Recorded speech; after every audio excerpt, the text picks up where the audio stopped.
So I was asked earlier this week by a potential client what I think the biggest mistake people make is when they're investing in US real estate as a foreigner. So you're not in the country, you're from another country like me, and you want to buy a rental property in the US.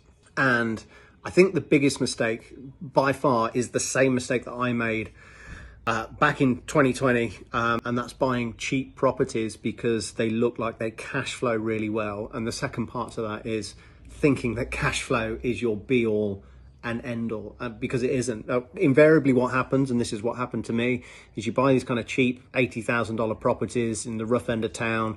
You do a light cosmetic rehab and you stick a tenant in there, maybe a Section 8 tenant. But what you'll find is tenants don't stay very long. They don't look after the properties.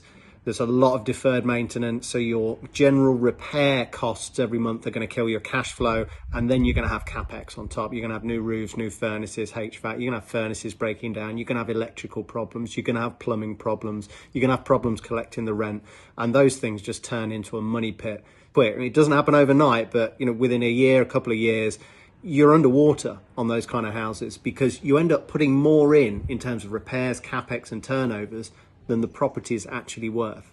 So my advice is steer clear of those cheap rental properties that look good on paper, because invariably they don't turn out like that. If you've had some experience in this, let me know in the comments. I'd love to hear from you. If you found this useful, follow this page, because this is where we're going to be sharing more about our own real estate investing journey as foreigners buying rental properties in the US.